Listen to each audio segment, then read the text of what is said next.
मेरी बड़ी बहन का घर करीब था। मैं अक्सर उसके घर जाती थी। एक दिन मैं अपनी बहन के घर गई तो मेरी बहन का शौहर फैसल अपने हाथ से पानी निकाल रहा था। जब मैं पहुंची तो बोला कि ये क्या कर रहे हो? वो बोला बताता हूँ, पहले आओ मेरी मदद करो। फिर उसने मुझे घोड़ी बना दिया। अचानक मेरी बड़ी बहन आ गई और हमें देखकर बोली, पूरी मजेदार कहानी सुनने के लिए चैनल सब्सक्राइब कर दो। ये कुछ महीने पहले की बात है। मैं अपनी बड़ी बहन अतिया से मिलने गई। अतिया हम सब बहन भाइयों से बड़ी थी, मैं सबसे छोटी थी।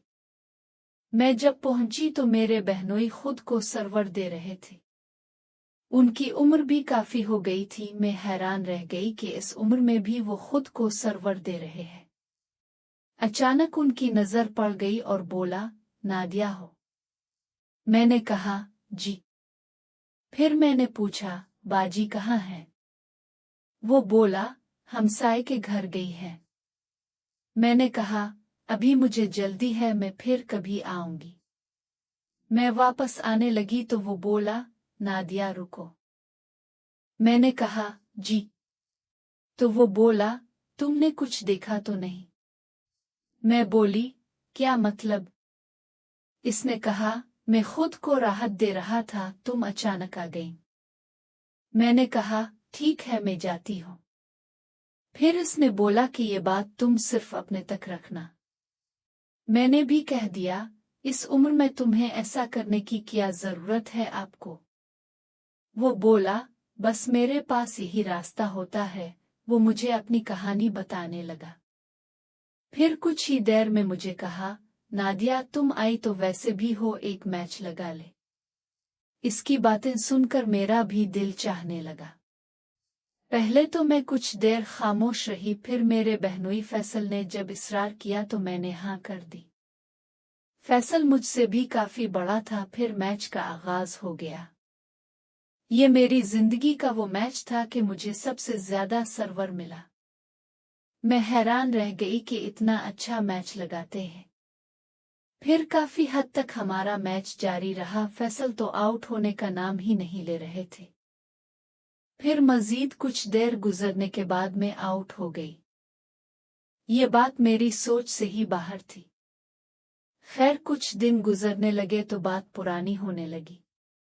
एक दिन मेरी सास और शौहर कहीं शादी पर गए हुए थे। मैं ही सिर्फ घर में थी तो बस दिल में अजीब अजीब तमन्नाएं मचल रही थीं, लेकिन कुछ बात समझ नहीं आ रही थी कि क्या करना चाहिए। अचानक बैल की आवाज आई तो मैं देखने चली गई तो सामने फैसल खड़े थे। मैंने उनको देखकर सलाम किया और बोली, आप? फैसल ने कहा, मैं नहीं आ सकता किया।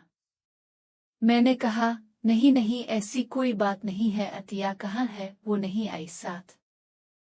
फैसल बोला, नहीं मैं अपने दोस्त की तरफ आया हुआ था, सोचा उधर से भी होता जाऊं। कहाँ हैं बाकी घर वाले? मैंने कहा, बस वो तो अभी शादी पर गए हुए हैं। ये बात सुनकर तो फैसल के चेहरे पर एक अजीब सी मुस्कुराहट आ गई और बोला, अच्छा तुम सुनाओ क्या हो रहा है? इस दिन अच्छा लगा था नहीं? मैंने कहा, जी काफी अच्छा लगा। वो बोले, देखो यही कमाल होता है हमारा, जो भी आता है बस खुश होकर जाता है। मैंने दिल में सोच लिया कि आज भी ये मैच के बगैर यहाँ से नहीं जाएगा। फिर कुछ देर के लिए खामोश हो गए दोनों। इसके बाद फैसल ने मुझे कहा, नादिया एक मैच तो हो जाए। मैं चुप रही। मेरी खामोशी को इसने ही मेरी हाँ समझ लिया। फिर खुद ही मैच का आगाज कर दिया। मैंने पहले तो बोला, छोड़ो फिर कभी, लेकिन जब वो ना रुका तो मुझे भी काफी अच्छा लगने लगा।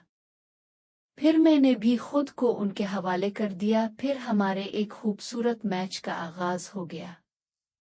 फैसल का वक्त मैच का वही था। काफी देर तक हम मैच में रहने के बाद मैं मुकम्मल हो गई, लेकिन फैसल को अभी आउट होने का ख्याल ही न था। फिर कुछ देर के लिए तो वो ठहर गए। फिर वो दोबारा मैच का आगाज कर दिया। इसने मजीद काफी देर तक वो लगे रहे। तब जाकर मुकम्मल हुए, मैं भी साथ पूरी हो गई। फिर कुछ देर तक वो बातें करता रहा। मैं हैरान रही इस बात पर कि इस उम्र में भी कोई इतना जिंदा दिल हो सकता है। खैर, अब तो हो गया। मैंने बातों बातों में पूछ लिया कि आप में इतनी कुव्वत कैसे है। मैं तो थक गई हूँ, पता नहीं मेरी बहन अतिया ने आपके साथ जिंदगी कैसे गुजारी होगी। तो फैसल ने खुद ही बता दिया कि आपकी तरह प्यारी प्यारी लड़कियां आती रहती है। मैंने कहा, क्या मतलब? मैं समझी नहीं। वो बोला कि और जिनके घर वाले सऊदी, दुबई या किसी और मुल्क चले गए होते हैं रोजगार के लिए, तो उनको मैच की जरूरत होती है, तो मैं ही उनकी मदद करता। पहले तो मैं हैरान थी कि ये बात मुझे मजीद हैरान कर गई। ये मेरी जिंदगी की कहानी थी। अगर कहानी अच्छी लगी हो तो चैनल को सब्सक्राइब कर दो। ये एक फिक्शनल कहानी है, इसमें तमाम किरदार फर्जी हैं। हमारा मकसद आपके खूबसूरत चेहरों पर मुस्कुराहट बखेरना है, कोई गलत फहमी के तौर पर ना ले। कुछ अल्फाज डबल मीनिंग पर मुश्तमिल होते हैं, लेकिन उनका मकसद बिल्कुल पाक होता है, कोई गलत फहमी के तौर पर ना ले। चैनल को सब्सक्राइब करें।